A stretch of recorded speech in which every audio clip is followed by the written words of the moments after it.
Yo, yo, yo, yo, yo, what is up, fellas? How we doing? Welcome to the Killjoy Jake YouTube channel. I appreciate the heck out of all of y'all for being here tonight. We got some really interesting messages in the chat that I was reading, and Madison and I were cracking up about it, and I gotta just throw it up on screen real quickly here. Marley Guy is saying, currently at my cousin's house because we are hunting for the local Gimp man sighted in town.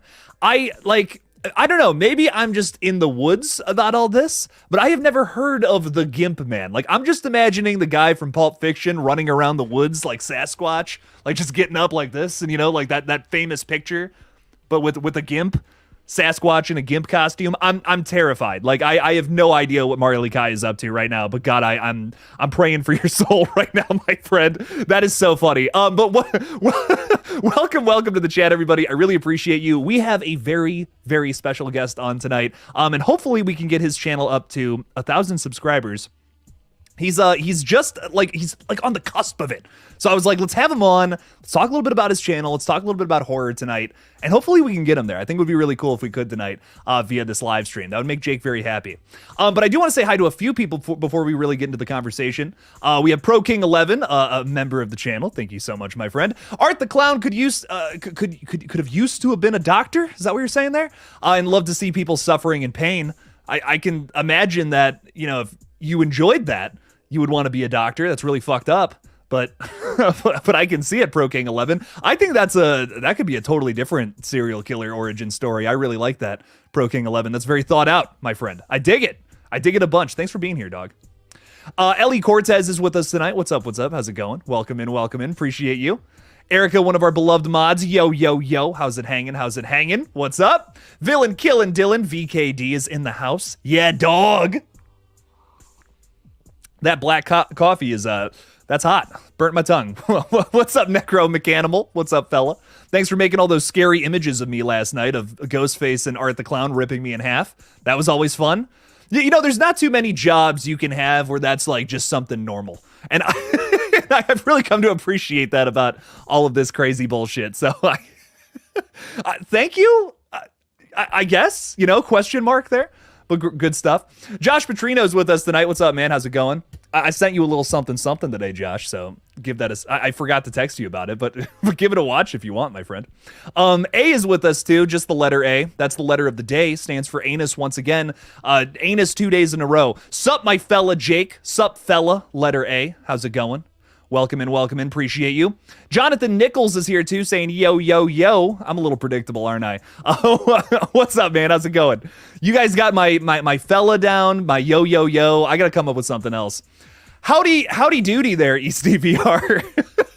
Saying, hi, Jake, I'm watching Beetlejuice 2 alone in the theater, so I need to put my phone away. Well, please do so, but enjoy the movie. Have fun watching it. Beetlejuice 2, I had a very good time with, so I hope you enjoyed as well. A few more people, and then we're going to bring our guest on. Wayne Turner's all the way from Sydney, Australia. What's up, fella? How's it going? It's 10 a.m. You're in the future over there in Australia, too. So cool, Wayne. Thanks for being here. Appreciate you. And Baja Blast is with us as well. What's up, fella? How's it going? Yo. I got to stop. I keep... I keep doing it. Y'all are making me self-conscious now. It's crazy. And one more, because I really do appreciate this. Jake, I may be going to Scarefest solely to meet you, Captain. I appreciate that so much. Please plan a bar hang, need a drink, a Diet Dew with my boy. And I love the profile picture is terrifying, dear God. But we'll make it happen, man. Thank you so much. I swear to God, this is the last one, Davey. I see you getting antsy back there. We're bringing you on in a second. Dude, let's see the drip. What Indiana Jones shirt is that? It's not Indiana Jones, it's Imbiamba Joms and the Crusader Boys. I love this shirt so much because everyone thinks it's Indiana Jones, but then you get up close and you're just like, what the fuck is that? But it's one of my favorite shirts to wear on stream because everyone's like, is that Indiana Jones? I can't tell. And you get close and you're just like, what? What is that? I love it so much. It makes me crack up every single time. So I'm really glad that someone, like, I just saw so many chats where I'm like, I hope we talk about this tonight, and all of them, bam, across the board, we got into already. So let's bring on our guest tonight, ladies and gentlemen. He's just about to hit 1,000 subscribers. He's coming for my voice on YouTube here in the horror community here, and it's Davey Deathray. What's up, fella? How's it going, Jake? Great to see you, man. Thanks for having me on. Of course, man. So you're kind of new to the horror space here, and you're just about to hit 1,000 subs. How does it feel?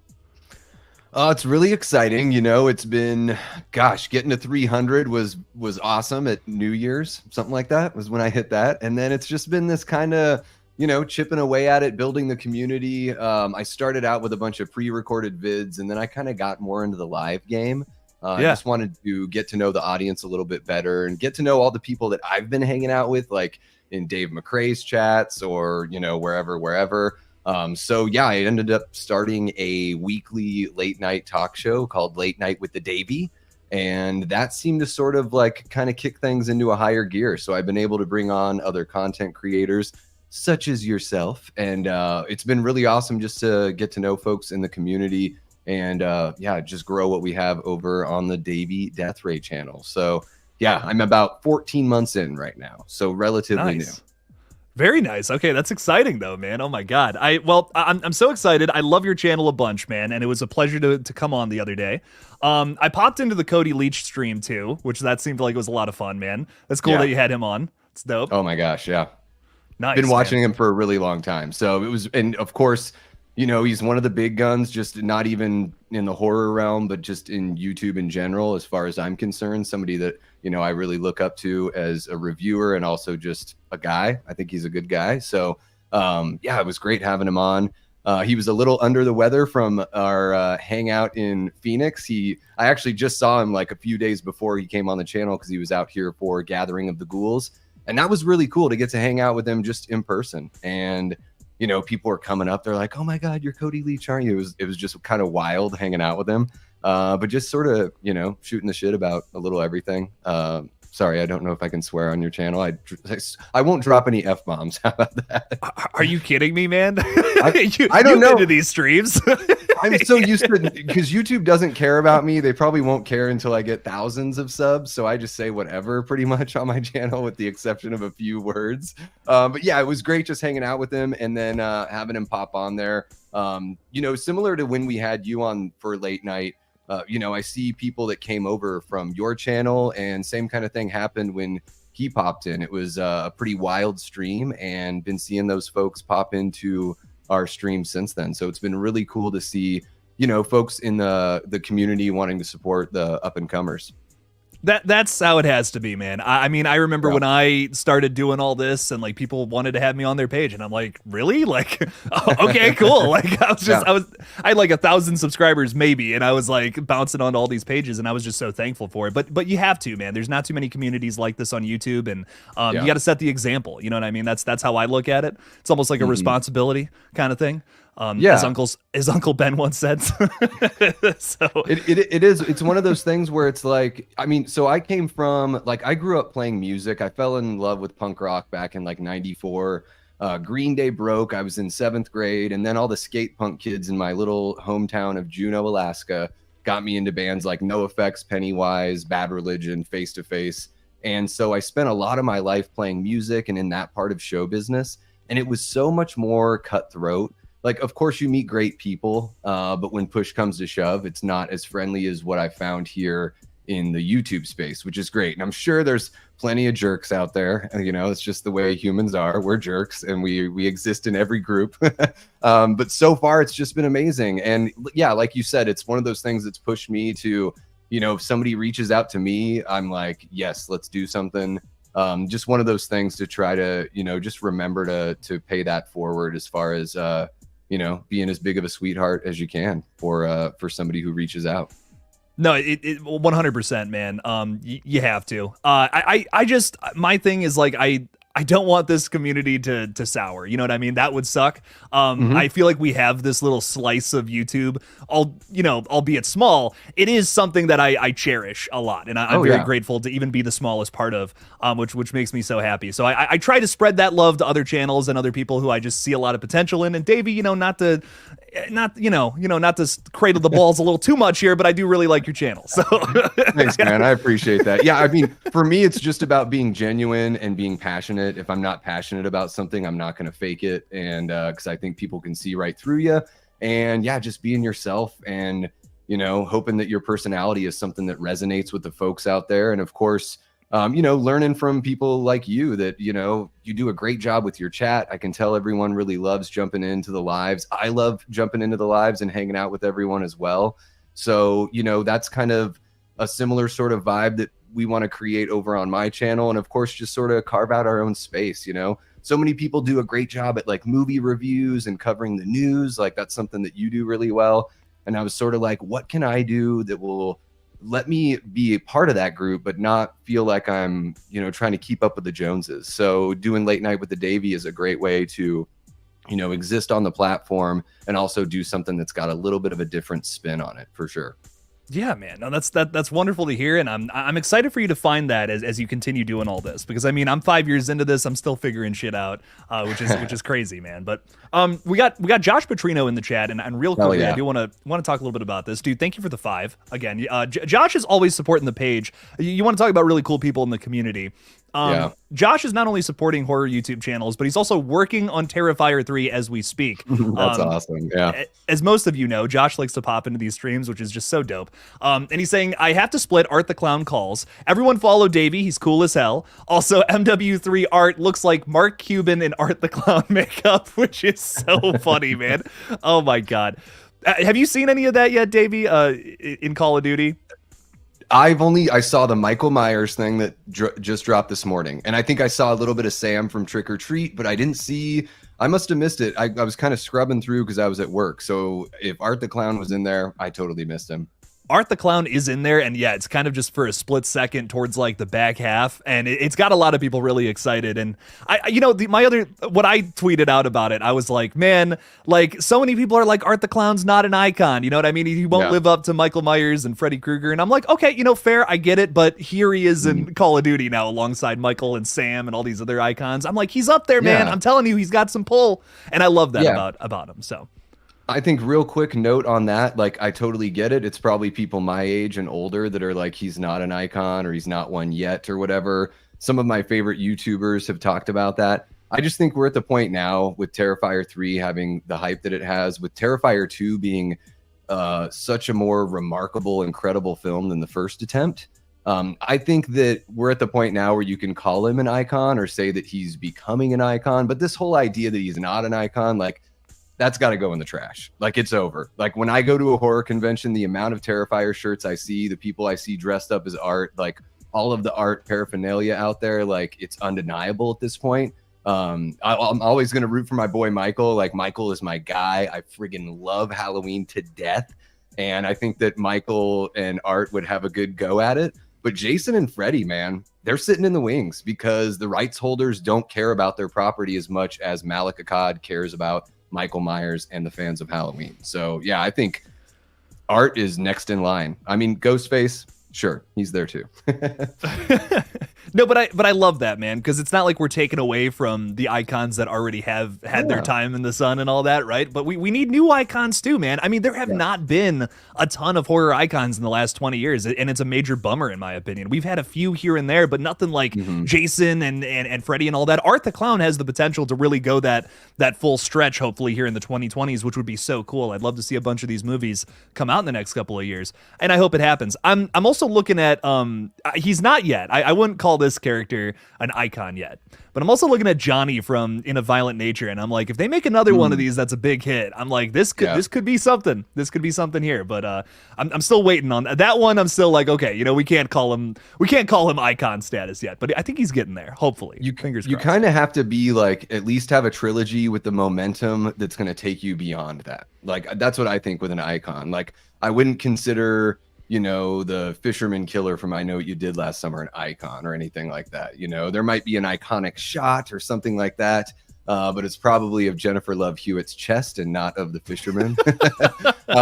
But yeah, I think that we definitely need some more. And other than Jigsaw Jigsaw's kind of an icon, or is the doll more of the icon? That's one of the weird things with like the Saw series. Like, I think it's an iconic series, but there's not something that's like, when you look at Jigsaw, all I see is that whole, like, that picture of Tobin Bell looking like Steve Buscemi and like the "How do you do, fellow kids" or whatever. Like, that's what I think of. Like, and I love those. Like, I love that series and everything. But yeah, I mean, when you think of the big three, You know, it's tough to think of anything within, yeah, like you said, the last 20 years that's reaching that. But I mean, art is there. Like the music is great in Terrifier. The films have a particular look that's really like gripping and like wholly unique to the series. And I think the thing that I'm interested in is at some point Damien Leone's going to want to do something else. Yeah. So after this third film, does he say, I'll be executive producer, I'll still like be there, you know, a lot, but I kind of want to go and do something else? Like, it, because every series, the director at least will hand it off. Like even in the Evil Dead, and I think that's the great thing about the Evil Dead series, it's still the same producers from the very beginning. But at some point, Sam Raimi was like, I'm done directing them, but I want to make sure I'm still steering the ship to a certain degree. And it'll be interesting to see what direction Terrifier takes when Leone decides to make that move, which I figure is inevitable.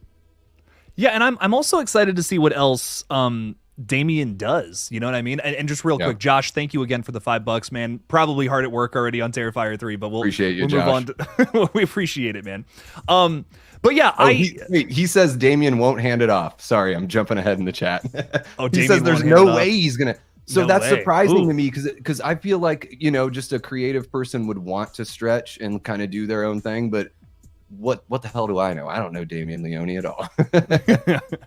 I will say though, I am excited to see what else he does, because, you know, right now I know he can do the silly sadistic murder clown really well. What else does he have under his belt though? He's talked a little bit about doing like a gory action movie. He's apparently working on some kind of project under Ghost House Pictures, Sam Raimi's banner, hilariously enough. So I'm like, what else has he got? You know, what else is going on there? I'm so here for it, man. I can't wait to see what else happens. I also think it would be tough to say that someone else could do Terrifier, because I think it is so specific to Damien's style. But again, you know, I haven't seen him do anything else. So what is that? You know what I mean? Is what from Terrifier is so much him, and what is his inspirations? What is he pulling from the ether? You know what I mean? There's a lot of questions. That I still have. He could be the George Lucas, right? Because a lot of people forget that, you know, Lucas did the prequels, but as far as the original trilogy goes, you know, he directed the first film and he wrote like an outline for the story for the other two films. He didn't write the scripts for the second and third film in the original trilogy, but he was there to oversee it, make sure that it got to the point that he wanted it to get and that it hit certain points along the way. So I think like, you know, a big question everyone has with Terrifier is like, what are the breadcrumbs we're going to get in T3 that are going to lead to the next film? Like, what are we going to learn about art in this film? But then what is going to be, you know, unveiled as more of the mystery that we can find out in the next film? So, I mean, judging by what Josh is saying, and he would know, he seems like he wants to, you know, keep everything under his control. But yeah, I figure if you're working for Raimi, like, I think it would be awesome to see Damien do something with the Evil Dead series. With how good he is with the gore, or something, you know, something that's in that vein. Or, you know, he's mentioned he wants to do Friday the 13th.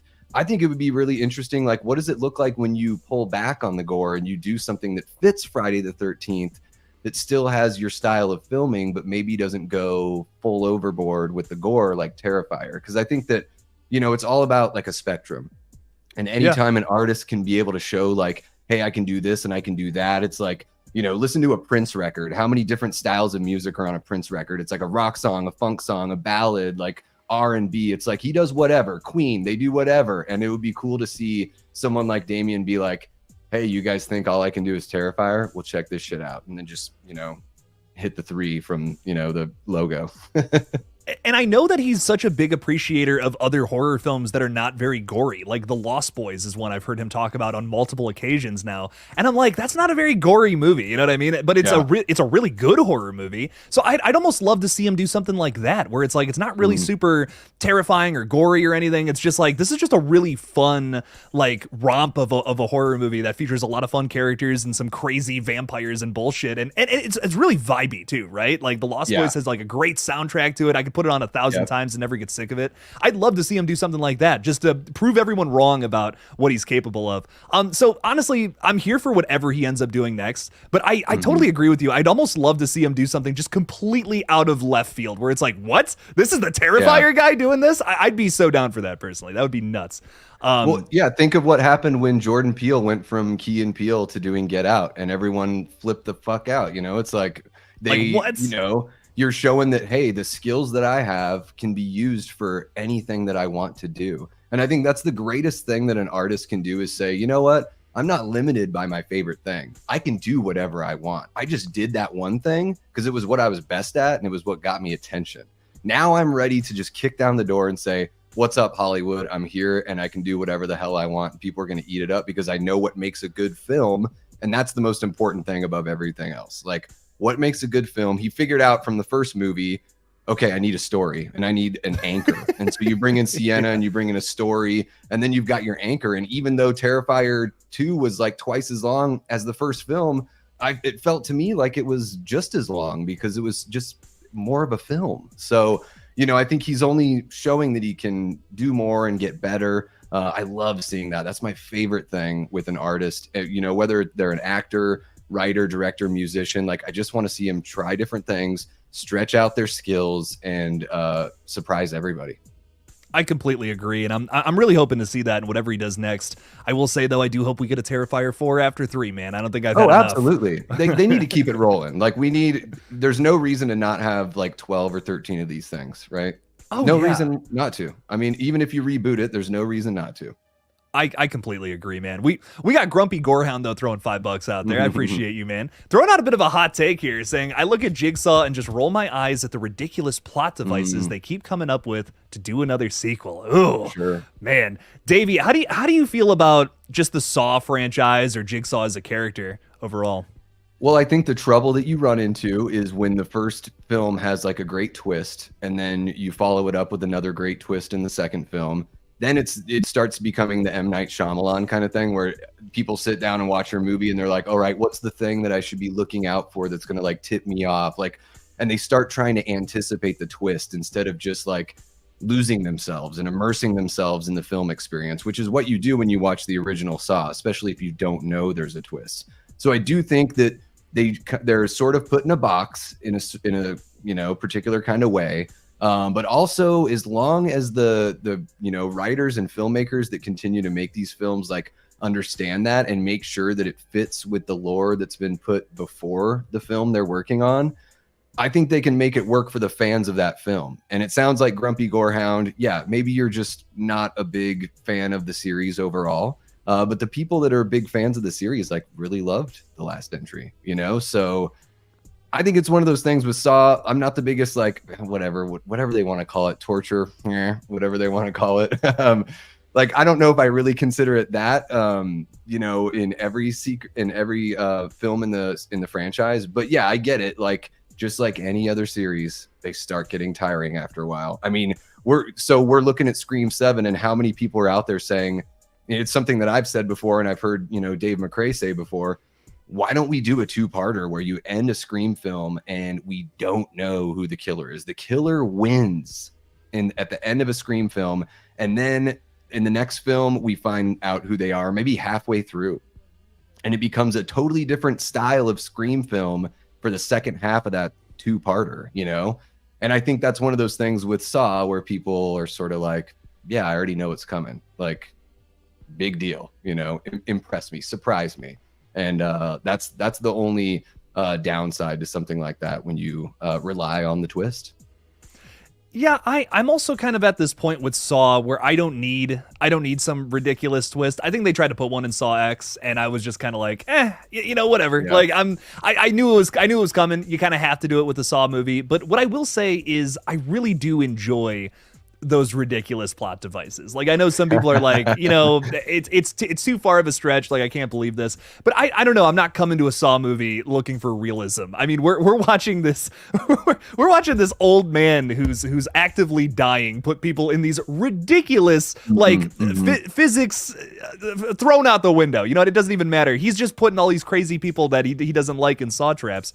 And he just has this crazy God complex. The thing that draws me to Saw is exactly that, though. Like, I want to see it get more ridiculous because I'm so obsessed with Jigsaw's mentality. Like, that is so engaging to me. They could do 1,000 more of these movies. I don't care. Like, Saw X, does it make any sense to place that in between 1 and 2? Not really. Like, how could that guy have done all of this, gone to Mexico, and then come back and plotted all this ridiculous shit just in the span of a couple of years? It doesn't make any sense at all. But I'll tell you what, I'll be there opening night for Saw 11 and Saw 12 when they happen because I got to know what happens. So I don't know. It's not for everybody, so I get it.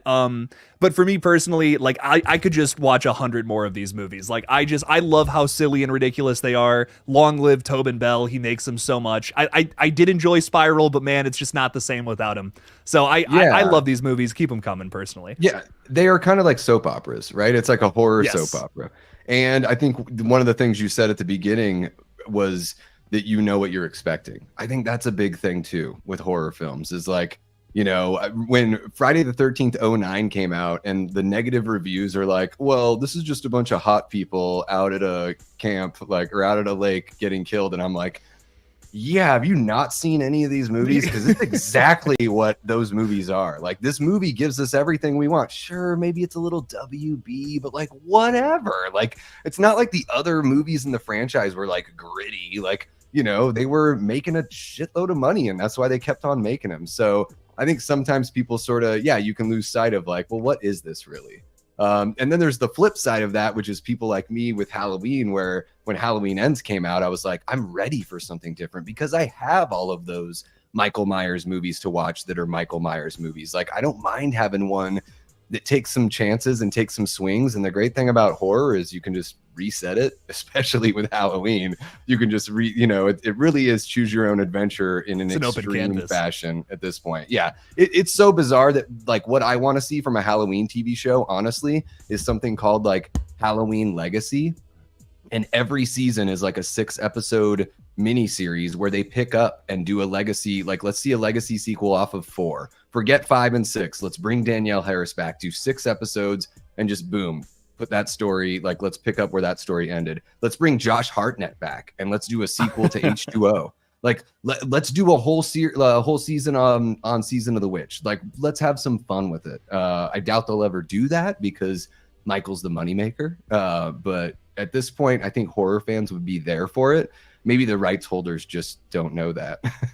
Now, I really want to get into Halloween Ends with you a little bit, but real quickly, Grumpy Gorehound, thank you so much for the $5, man. And hey, listen, we respect all opinions around here, all right? Yes. If you're not crazy about Saw, voice your opinion. I love hearing stuff like this because it's food for thought is what it is. You know what I mean? Yeah. I don't want this to become an echo chamber where everyone's just like, I love this thing and I love this thing. Like, Davey and I are about to get into a talk about Halloween Ends here, and we strongly disagree on this film. But that's what I love this. Like, these are the conversations I live for.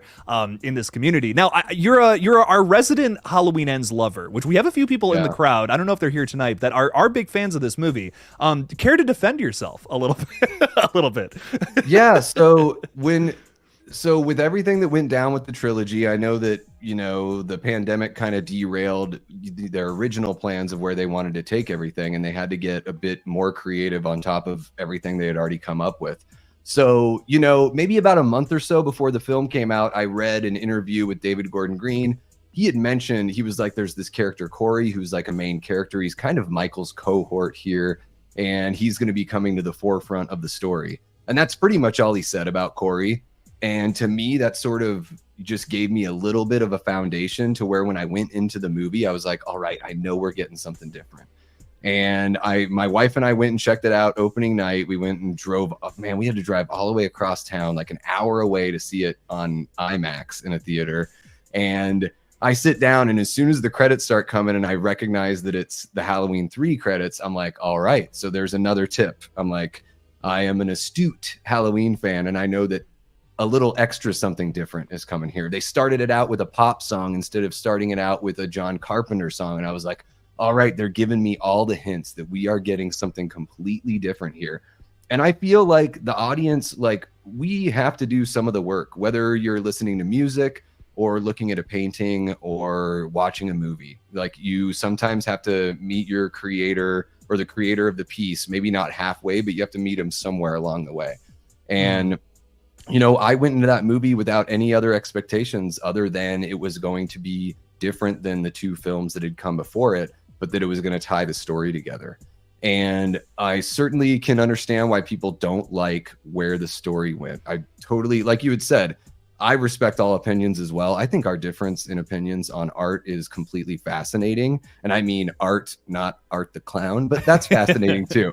But to me, one of the great things about talking about movies and music and all that stuff is like, we can drop the baggage of all the serious stuff in the world, all the stuff that, like, quote unquote matters, and we can, you know, agree to disagree and also sort of help each other, like, you know, not come to terms with, but maybe sort of understand one another's perspectives on art. And maybe the next time, even if you don't like Halloween Ends right now, maybe the next time you watch it, maybe something that I'm saying here will give you a little bit of a different tilt on your perspective. And even if you don't love it that time watching it, maybe you find something in there that you enjoy or appreciate a little bit more. And I think with Halloween Ends, what really can't be argued is it's a beautiful looking film. It has arguably the greatest soundtrack in the Halloween franchise. Not only the score, but the use of pop songs, which usually I'm not the biggest fan of, but I feel like they really knocked it out of the park in Ends. And I do think the performances are great. So if you don't like what's on the script, that's fair. But I think like Rowan Campbell did great. I think Andi Matichak put in her best performance. Like she grew so much from Halloween 2018 to Halloween Ends. I do wish that Laurie was sort of flipped with Halloween 2018. But when they made 2018, they didn't know they were going to make two more. They were hopeful that they would, but they didn't know that they would. And honestly, man, once Corey's in the outfit and he goes and kills the DJ and what is it, Darcy from the, you know, Joe Bob.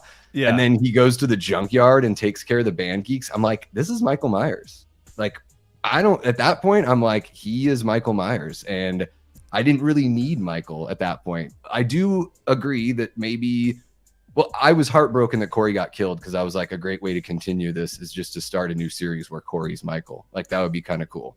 But I think Halloween Ends, for as much, I looked it up today on YouTube. There are people that are like, this is the worst film I've ever seen. And it's like, oh, you're just being disingenuous.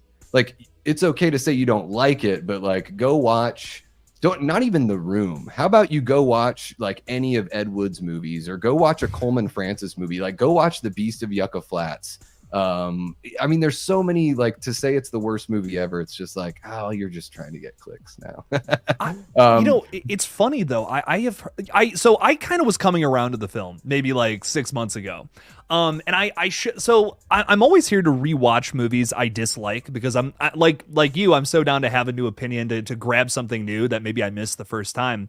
Jordan Peele's Nope, for instance, was one I don't think I got the first time I saw it. I was just like, that was cool, but it was just kind of a lot of shit happening. And then you see it a couple more times and you're just like, oh, this actually is all saying the same thing. It's just really fucking weird and all over the place. I love it though. Like Nope might be my favorite from Jordan Peele now. After a couple of rewatches. Now I have a better respect for Halloween Ends as I've come to watch it many more times. There are a few things I can't quite get over. And it's for me, it's Laurie Strode and Andi Matichak just being totally different characters than they were in previous movies. I just can't get over it. The more I watch it, the more I'm like, this just does not work. I just don't think Laurie Strode would ever celebrate Halloween or would ever have any excitement, no matter what character arc she would go through. If your starting place is Halloween from 1978, that's never going to happen. I can't get behind that personally. But there are a lot of things I like about Ends. Like Corey's really growing on me. I think all the stuff in the sewers is really interesting, besides the fact that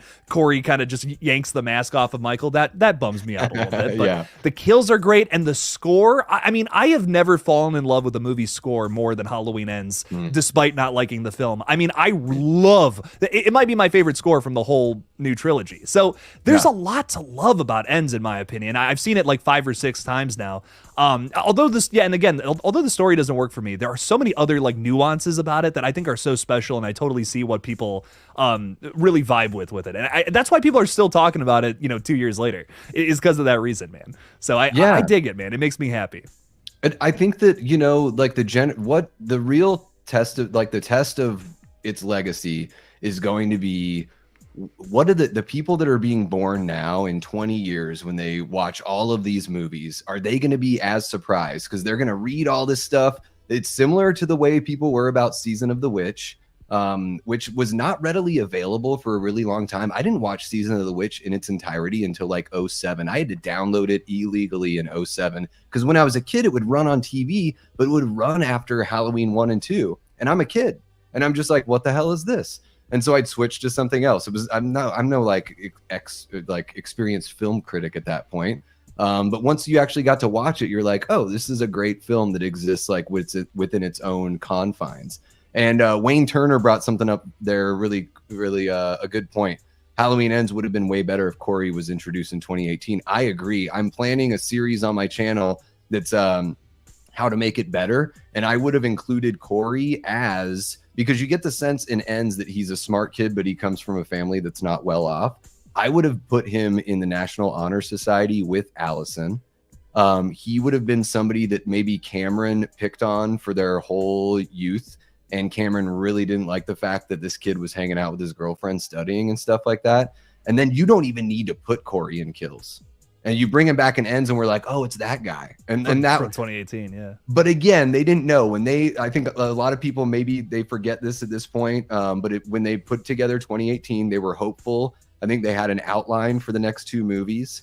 But they didn't know if they were going to make 2 more movies. They had to wait and see what the box office was. And it was the most successful Halloween film of all time in the box office. So there you go. But yeah, I totally agree with you, Wayne. My thing is, you just make Cameron Corey and it fixes almost everything, in my opinion. But I will say the one thing that bums me out about that, if they had gone that route, is we wouldn't have gotten that kill. Like Cameron's death in Halloween Kills is maybe the most brutal, and that's a hot take if I'm being real, because that movie is filled with some excellent kills, and to say like one is the best, I mean, I think it's Cameron's, dude. I think that's the one that like upsets me the most with the sound design, how long it takes. There's just so much to it that I've really come to appreciate about Kills, especially. That's one that's just grown on me so much. I love Halloween Kills. They linger on it. He just found his dad dead. He had a redemption arc. Like, I think that Kills, the one thing about Kills that sticks out to me in a bad way is just the Tivoli death. To me is the kind of grimness that I don't want to see in a Halloween film. Similar to when I watched Rob Zombie's original or his remake of Halloween. The ugliness that you see in the first act is really not the kind of ugliness that I'm looking for from a Halloween film. But again, that's just my taste. But yeah, I do think that Halloween Kills, for me, gets better and better every time I watch it. Oh yeah, for sure, man. And we also got Grumpy Gorehound chiming in a little bit. Dude, thanks for the $20, man. I really blowing appreciate it up. Hell yeah, man. You're the MVP tonight, man. Appreciate you a bunch. Saying Halloween Ends would have worked for me if they hadn't introduced a brand new character in the final entry of a decades-old franchise, made him the main antagonist, and turned Michael into a guest villain in his own film. So you do like Corey, though. How do you feel about this, though, kind of sidelining Michael Myers? I guess the way I feel about it is we have so many films where Michael is the star and the killer, and I applaud David Gordon Green for taking the swing here. Like, I think that he still finds a way to work him into it. I think it could have been better if they knew that that's the direction they were going, and if everything wasn't delayed with the pandemic and everything. I know I'm making excuses for him, but I do like when chances are taken. I mean, I don't know. This is really going to blow things up in the chat. I really like Halloween 2 from Rob Zombie. I think that's like another one of those movies that just gets destroyed, where it's like, I prefer that so much more to his remake. I think his remake is so unnecessary. Like, it's not a bad movie, but it's just like, what's the point? At least in his Halloween 2, he advances the story and shows the effects of trauma, to quote Jamie Lee Curtis, years before it was ever like the thing. Nowadays trauma is like the thing. Like, people post about somebody says a sentence to them and they're like, it triggered my trauma, and it's like, but back in 2009 when Rob Zombie put that movie out, like, no one was talking about like the after effects, and it was a really novel idea of like, yeah, what does happen 2 years after you survive a brutal attack? A slasher movie had never examined that. So, in a similar fashion, I really enjoy that Halloween Ends takes those chances. And I get you, like, Grumpy, I totally understand it. Like, Michael maybe didn't need to be a villain. Maybe Corey just stumbles upon the mask after he falls, it gets pushed over the bridge or whatever, and Michael's been dead, but the mask is there or whatever. I totally hear you. It's not a perfect film. No movie is perfect by my standards, because I didn't make every movie. And I think everyone watches a movie and is like, well, I would have done this. And that's what makes every movie like not perfect. But I do think that, especially with what happened with Exorcist Believer, a lot of people are going back and like really piling on the David Gordon Green Halloween movies. But I want to remind everyone that's a Halloween fan, remember Halloween 5? You remember Curse of Michael Myers? You ever heard of a thing called Resurrection? How about the 4 or 5 masks in H2O? And let's just bring it up. Everyone says it's like one of their favorites in the franchise, but Halloween 4 is basically a reboot with a terrible mask. So I just think we need to like kind of take a step back sometimes when we hate on something that's recent and be like, well, let's kind of like put it in perspective a little bit. It doesn't mean that you have to love it, but also like sometimes just giving it some breathing room, going back to it. Like you said, you've watched it 5 or 6 times. I think some breathing room is good. Like I'm a big rewatcher too. And rewatching for me goes both ways. Sometimes it makes me love a movie more. Sometimes, like with Donnie Darko, it makes me think it's like a total piece of crap movie that tries to pull the wool over the eyes of every person watching it. That's my Donnie Darko hot take, where I, like on the 4th watch, I was like, wait a minute, this movie sucks the way it treats time travel. Yeah. But, oh man, you know, that's a can of worms right there, Donnie yeah, Darko. we don't have to get into Donnie Darko. I could, man. But what I will say to go back on that is, yeah, I mean, dude, Halloween 5 is worse. Like I get it. I get it. Some people are like, I don't know, the ends just didn't work for me. Fair. I respect that. But man, Halloween Cookie Woman, dude, come on. Well, and how about that is worse. and a big thing too, like one thing that Dave McCrae always brings up on his channel, which I think is really fair, is like, what are the metrics that you're judging by? And everyone has different metrics. So sometimes, like before I do a tier ranking system, I like to tell people what my metrics are. And with Halloween, my metrics are the portrayal of Michael Myers is huge on my list. So if you have a crappy bullshit mask, like you're gonna be docked. Like you're gonna be docked pretty big. So the David Gordon Green trilogy is in my top 5, every single one of them. So damn, okay, rock on, but man. Go ahead and please subscribe to my page. You Halloween Ends lover, you? No, I'm just kidding. But I know I'm on the wrong side of history here. But Grumpy Gorehound, though, dude, thank you so much for the $20. We really do appreciate it. I love that. I love hearing all the different opinions too, man. And there are so many Halloween movies that I've gone back and forth on. H2O is one that I constantly am juggling if I love it or if I hate it. I still don't know if I'm being real. That's one I'm so on the fence on, and I really don't talk about much because there's so many reasons to love that film and there's so many reasons to hate it. I love Scream, so that's why I'm like, I vibe with it. It feels like a Scream film, but then you got to ask yourself, is it still a Halloween film at the end of the day? And I think it's a valid question because it really does go back and forth between kind of feeling too 90s and not being, Halloweeny enough. The fucking, what is it? The VFX mask or whatever is so weird. So I don't know, man. That's kind of my, like, I don't know how I feel about it. But what I will say is, I'm so with you in Rob Zombie's Halloween 2. That is my Halloween Ends. I will defend that movie to the end of time. I think it's good. I really vibe with it, man. It has its issues. It's not perfect, but I think it is like I would watch that any day of the week over his remake. It just works so much more for me.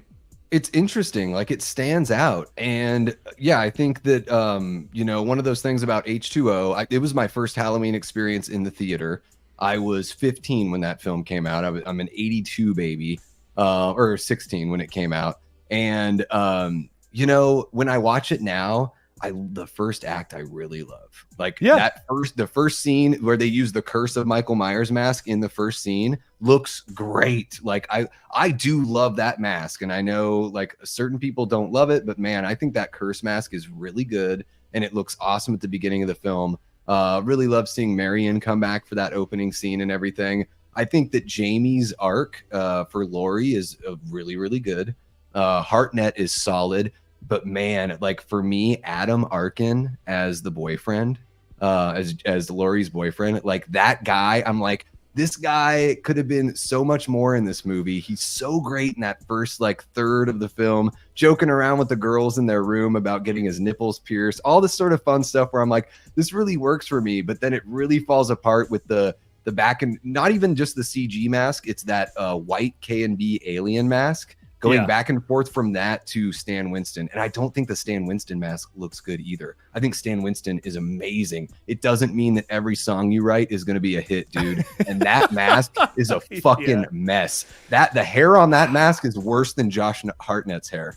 So it feels yikes. sacrilege. It feels sacrilege to even hear that about Stan Winston, right? But it's just like, but you're kind of right, man. I mean, I don't love the way Michael or most of the kills look in that movie, which is such a bummer. But there's still a lot of fun to be had with H2O. So I still have it's a an good easy time watch. with it. It's like an 90 easy minutes. watch. Like it cruises. So I'll give it that. Like I think maybe I'm a little harsh on it, but what can you do? But I love, mad respect and kudos to Grumpy Gorehound here. Thank you again for the 5, saying, gotta admit, you make some good points about previous sequels.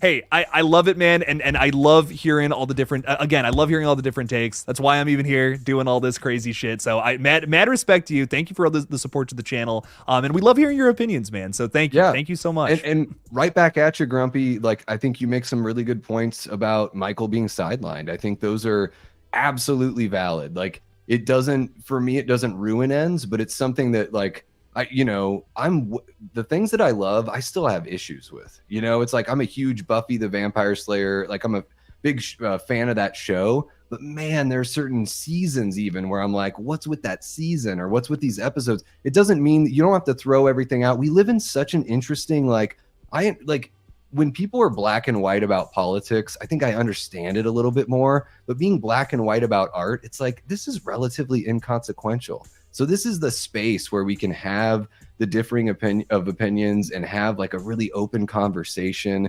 and just be honest about like what works and doesn't work. And I think that's the biggest part, is not whether you like something or not, but can you articulate why or why not something works for you? And you put out some great examples here, Grumpy. So really appreciate you, man. Absolutely. And I think that's so important. Grumpy, thank you for the 5, man. Because I'll put out like this big video about, something I love, or, just some movie that just came out, and I'm like, here's all like the scenes and little details, little idiosyncrasies about this movie that means so much to me in work. And then you'll just get a comment saying, actually, it sucked. And I'm just like, oh, okay. You know what? I guess it sucked. I just, like, if you hate something, if you really disliked something, I love hearing people explain that in the comment section or throwing it out in the chat. I don't take offense to it. I like appreciate it more than anything. I'm like, I didn't see it from that way. Like, genuinely, when I was watching it, here's what was going through my head. My buddy and I went to go see Beetlejuice, the sequel. I loved it. He hated it. And it was all, like, the conversation on the ride home was fantastic, because we were just going back and forth about our different takes on the movies. And I like that, to me, is very valuable, rather than him just saying and agreeing with all my points, So I don't know. I could go on and on and on about how much I love the back and forth conversation. Some people just get pissed off and they're like, no, my take's the only right one. And that sucks, in my opinion. Because I just think having those disagreements, that is the most valuable movie talk out there. Yeah, and we live in a world now where everyone's encouraged to be like, you do you, boo. Like, you don't need to like say, you don't need to make anyone care about like or love you or whatever. Just be yourself, and that's all that matters. And it's like, well, being able to articulate the way you feel about things is actually really important. So maybe not. And then everyone, like, you put a 1-sentence comment on a video and you think it's a mic drop, like, not really. Like, a mic drop moment is like really like laying out why you think something, and not just saying like, this is what this is. Because when you, like, honestly, to me, when I read somebody say this is blah blah blah, and that's the end of the sentence and paragraph, I'm like, oh, this is just like propaganda, or you're just trying, like, you're just trying to manipulate me. You're not giving me a reason why I should feel this way. You're just telling me that this is the way it is. And it's like, not really. And my wife really loved Beetlejuice. And I sat there the whole time kind of feeling like a jerk, because I was like, well, this sort of feels like the same movie as the first one, except for now we have villains that are total nothing burgers that don't like do anything or mean anything, or can take them out of the plot. They don't even really matter. And like, even the performers that I really, really love in there, like Catherine O'Hara, seemed to sort of like phone in what she was doing. And you know what? Honestly, I told Kate on the drive home, I was like, this really makes me appreciate Halloween 2018, because even though it's got cringy moments and moments that don't work, it is still like the best legacy sequel I've seen, because it's not just predicated on remember this, remember that, and which, like, sometimes with Beetlejuice, I'm like, the movie's fine.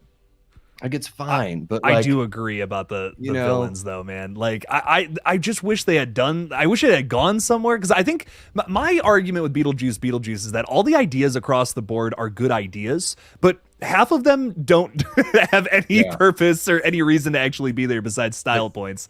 Why does Beetlejuice's ex-wife want to? Why? We don't even know why. We never find out why. We don't even know why, and she doesn't even have to act in the movie, and she gets a paycheck. And then, but it's cool. Jenna Ortega's boyfriend is just like, I'm so cute, aren't I so cute? As I try to like withhold my smile, and it's like, oh, this is all this is doing is trying to get teenage girls to get like squishy and squirmy. Like, there's no other reason. For this character, he's just Finn Wolfhard's older brother or whoever the hell he is. And I'm just sitting there thinking like, this is, and then just like that, gone. What happened? You know, that's another thing too with that movie where I was just like, that was it. Holy crap. Honestly, and I know that this is relatively spoiler territory, but my favorite scene in the film was the MacArthur Park scene. That was like my favorite. Like, I was like, oh, this is fun. This makes sense. I like this. But yeah, I mean, Keaton was amazing and Dafoe was awesome. Even though Dafoe isn't necessary, that guy brings it in every film he's in. Holy shit. You know, with Beetlejuice, I'm a little less picky about plot. You know what I mean? Because I'm here just to have a good time. Like the original, I mean, it's just kind of a comedic, you know, spooky romp, whatever. I'm just here to have fun with these characters. And I think in that regard, they delivered. So I think that's why I had a good time with it. I still gave it like a 6 out of 10. It's nowhere near perfect, but I still had a good time with it. I'm here for a third one. Had this been, you know, like a Halloween sequel or a Scream sequel, where I hold these to a higher standard, I guess. Sure. Like these are movies where they have to be a little more complicated to work. Then yeah, I'm gonna be a little more picky about these things if those plot elements failed for me. But I had a fun time with it because it's just a fun movie, and that's, in my opinion, all I needed from a not very purposeful Beetlejuice sequel. Like, did we ever need a sequel to Beetlejuice? Not really. But the fact that we got one and it was fun, I'll fucking take it, man. You know, that's my mentality with it. I'll take all the Michael Keaton you got. Like, I want him and Tim Burton to come back and do another Batman movie. That's how much I enjoyed the Flash, which people did not. I know everyone hated the Flash, and I was like, I thought that was pretty fun. I only liked it because of Michael Keaton. I'm gonna be real. Like, his scene's excellent. Everything else I could lose about the movie, but he's so much, like, he's the best Batman. Like, that's a hill I'm gonna die on. I love Robert Pattinson. You know, I think I actually do really like those dark, gross movies. But man, oh my god, no one does it like Keaton. So he's unassuming, which I think is a great thing about it. Like, you look at him and you don't think he's Batman, and I think that's why it works. You know. 100%. He can do it. Like, it's fun, it's dramatic. Like, there's so many different angles to him where I think all the other people that have played Batman can do one thing really well. Like, does that make sense? Like I think Christian Bale is an excellent Bruce Wayne, but I don't know if he's a great Batman. But then I feel like Robert Pattinson is a great like the reverse of that, basically. So I don't know. I have so many, like, we could talk about Batman all fucking day, but what I will say though is, Grumpy Gorehound, thank you so much for becoming a member. I really do appreciate your support, my friend. You can check out the new horror hot takes video, which I promise this is the only time I'm going to be self-promoting. The rest of this is focused on Davey. But check that out. It's on Nightmare on Elm Street. So if you like all this slasher talk, you might want to check out that video. I'm just saying, my friend. So thank you for the support. And Josh is also throwing 5 out there saying, Davey, as a Buffy fan, have you noticed how similar art is to The Gentlemen? Their art without makeup, the grin, nose, the brow, even the clapping. Davey, this is all you because I've never seen Buffy. So they're the ones that like float around. They take everyone's voice. Is that the episode that hopefully I'm thinking of the right episode, because they've got that sort of there's this look to them. I'm trying to think of the movie that they remind me of. There's like a 90s horror sci-fi. But yeah, they're these like ghastly looking guys that sort of float around and they do this thing with their fingers. They kind of go around in a pack. I think I'm picturing the right characters here. I do think there is a little bit of that because of the miming, right? The brow, the grin, all that stuff. I think that's one of those great things about a character without speech that's still expressive, you know, the kind of the antithesis of Michael Myers, where it's like unremarkable and no expression. I do think that art definitely brings that. I hope I'm thinking of the right one, Josh. No, that's awesome. So I have to watch Buffy. So many, I built this page basically on Scream coverage, and so I know so many Scream fans are huge Buffy people. So I gotta sit down and just watch that. But man, like it's big long seasons of television, man, they intimidate me. It is, but I tell you what, like it's better than it. Like more episodes are good than not. Absolutely. The first season is kind of monster of the week, but that's sort of like that pilot season to sort of get you going. And then the plot threads get a little bit bigger. I think my biggest complaint with Buffy is like she always has to have a romantic love interest. And I can't, I would imagine that's WB putting that on the creators, just to keep things interesting for all audiences. But I don't think she necessarily needs that. But the acting is really good. Man, Joss Whedon is usually directing like the premiere and then the finale episodes. So they have a little bit of a better look to them than some of the others. But man, there are some really great performances, really memorable characters. I think Buffy is one of the best TV shows of all time, especially if you're talking about like episodic 40-minute episodes, which, yeah, like you said, it's a lot to get through. But I do think it's a full, complete story. It's not, we get shows now where it's like, oh, and it just ended after the 4th season and they never got to wrap it up. Like Buffy has a really like an actual concise ending. And man, that last season like really ratchets up and gets really interesting. So I probably watched it like 2 or 3 times, the whole thing. I really dig it. I wasn't the biggest when it was contemporary. When I was in high school, I did not watch it. I didn't watch a lot of TV.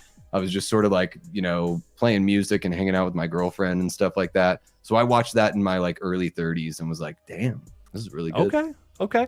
I'm so picky with TV shows. Like when they hit for me, I can't put them down. I have to finish it. Like I am so obsessed with The Bear right now. I think that is just like one of my favorite television shows of all time. It works for me on like just every angle. I see why it doesn't work for some people, but it's just like, oh man, that's just it's my shit. Like I couldn't put it down. When season 3 was out, I stayed up till 4 a.m. finishing it. But I have to sit down and try this one out because I've never even seen an episode. I love Sarah Michelle Gellar too, and I've just never fucking seen Buffy, which is crazy.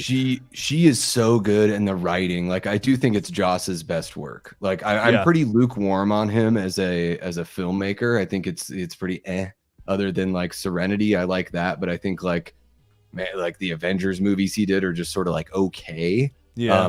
Dude, Age of Ultron's like just garbage. I'll never watch it again. But man, what he does in Buffy, like the dialogue writing, the character building, like the world building, it's all like really, really interesting stuff. Like, and Sarah Michelle Gellar really brings it. The guy that plays Giles, who's her like trainer and everything, like he's really charming. I'm not a big David Boreanaz guy, but he's okay. I mean, he's a TV actor. What can you do? Yeah. No, okay. Well, I'll have to give it a shot at some point here. Josh, thank you so much for the 5, man. I really do appreciate you. Real quickly before we close this out, hang on. I want to say hi to my buddies here. What's up, Splattercast? How you guys doing? You've been watching The Bear. It's a good show, but we are 3 seasons deep, and I haven't seen a single bear. There's a bear in the first scene of the show, bro. What are you talking about? Oh there man, Dylan. We're throwing hands after this. But anyway, in the first scene of the show, there's a damn bear. No, I'm just fucking with you. But Davey, real quickly, before we wrap this thing up. I do want to throw something at you, man. Like I know we've been talking about horror and stuff, but again, for the people who are just joining us, what do you do here on YouTube? So my big thing here on YouTube is a TV show. It's a show called Late Night with the Davey. It's a weekly live show, Wednesday nights at 10 p.m. Eastern. I wanted to do something late night, middle of the week, and I saw that no one else is really doing that. So I figured, why the heck not? I bring on creative people, whether they're, YouTube content creators or filmmakers or actors or musicians. We have a discussion, sort of like a, loose form interview, and we do it with the live chat. So that's my main thing. I also do, watch parties. I'm reviewing the entire Tales from the Crypt television series right now, which is really fun. And, coming into October, I'm going to be doing like a public domain watch party series where we're going to have the whole film up there on the screen. So we're going to kick things off with Night of the Living Dead, which is one of my favorites. But yeah, pretty much that's what I got going on. I've got an interview with Ron Salone from Friday the 13th, Part 5, dropping on Friday morning. So if you're a big fan of Friday the 13th Part 5, you should check that out. But yeah, I mean, it's definitely horror driven, but sort of like, I don't know. I kind of go with the breeze, Jake. So it's like the other night there was, or what was a couple weeks ago, there was the Friday the 13th Crystal Lake news that dropped. And I was just like, you know what? I have to say something about this. And I just decided to go live on a whim. And so it's one of those things where I don't cover news per se, but if something pops off that I feel pretty passionate about, I'm going to jump in there and do it. So a lot of live stuff. I do a show with my wife called Movie Date with Davey and Kate, where we discuss a film and sometimes we do watch parties as well. And yeah, that's pretty much the gist of what I got going over on my channel. So racing towards 1,000. I'm at 968 right now. So Ooh. I challenge each and every one of you, if you guys enjoy my kind of ramblings, then you should check out what we do here on over on the Davey Deathray channel for sure. And there's 50 some people here right now. I'm just saying, you know, if all of y'all were just to hit that red button, you could get Davey to 1,000 right now, and that would be pretty damn cool. So go check out his page. Make it happen. Sarah's even put the link in there to make it easy for you. So Sarah, thank you so much for that. Appreciate that a bunch. But Davey, again, thank you so much for coming on the page tonight. I really do appreciate it, and I'm so excited to see what else you do to expand the channel in the coming months and all that, man. It's going to be fun to see. Yeah, I've got, so another couple things that I totally forgot about when you asked me is I do a monthly show with my buddy Foz Rotten out in West Virginia. It's called Movie Punks, and it's a live monthly show where we talk about a film that has like a punk rock edge. So we've covered movies like Night of the Demons 2, Dawn of the Dead, Repo Man, Airheads, like just movies that there's something about them that either it's like the music or the approach of the way they make the film. We covered Return of the Living Dead. That was really fun. Nice. And then I do something with my buddy Matt Facci over from Facci Cinema. We do something called Start, Bench, Cut.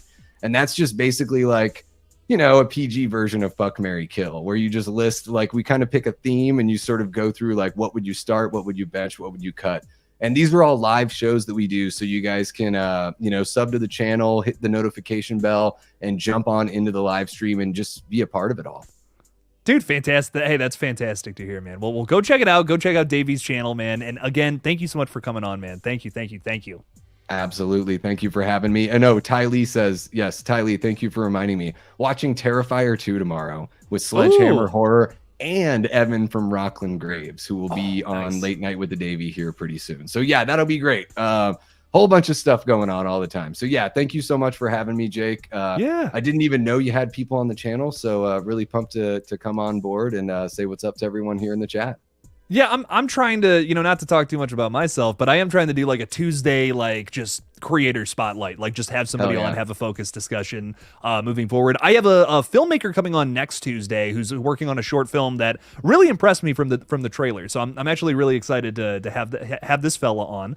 So look out for that next Tuesday. But yeah, just moving forward, I think like Tuesdays, that's going to be my discussion panels. I'm doing tier lists on Wednesday now, which I think is going to be really fun. Moving into that, haven't really done too much of those before, but it's going to be a fun time, man. I love doing these little streams. Probably my favorite part of this whole channel, man.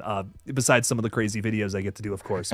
But thank you guys so much for watching tonight. I really do appreciate you guys. We'll be live tomorrow with a tier list ranking all of Art the Clown's kills thus far. Moving and, you know, getting excited for Terrifier 3, of course. So make sure to check that out tomorrow night. It's going to be a very good time. Davey, thank you again for coming on. And as always, everybody, don't forget to kill it out there, y'all. Peace out.